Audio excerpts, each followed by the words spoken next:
नमस्कार, मी कादंबरी जाधव आणि स्वागत आहे तुमच्या सर्वांचं माझ्या यूट्यूब चॅनलमध्ये. आपण भगवद्गीतेतील अर्जुन विषाद योगमधील आत्तापर्यंत 41 श्लोक संदर्भासहित स्पष्टीकरणासहित लाईफ लेसनसहित पूर्ण केलेले आहेत. आज आपण पाहणार आहोत 42वा श्लोक. तर सुरू करूयात. राधे राधे म्हणून.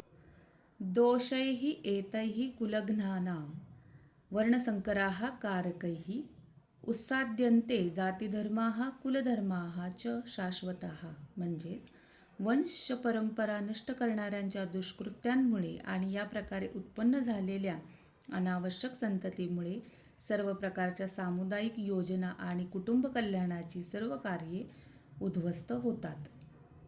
तर मला या श्लोकातून मिळालेला संदर्भ असा की जे स्वतःच्या स्वार्थासाठी कुटुंबाची, समाजाची आणि परंपरेची काळजी न घेता चुकीचे निर्णय घेतात, अशा लोकांच्या वर्तनामुळे म्हणजे चुकीच्या पद्धतीने तयार झालेल्या संततीतून संस्कार, शिस्त आणि मूल्यांची गडबड निर्माण होते.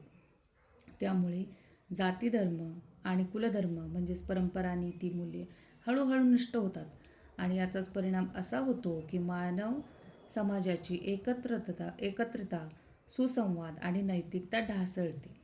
तर हाच मला या 42व्या श्लोकावरून संदर्भ लागला, तात्पर्य मिळालं, जे थोडक्यात थोडकं करून मी सांगते. तुम्हाला कसं वाटलं नक्की सांगा. याच्यावरून काय लाईफ लेसन मिळतो ते पुढच्या व्हिडिओमध्ये बघू. तोपर्यंत धन्यवाद. राधे राधे.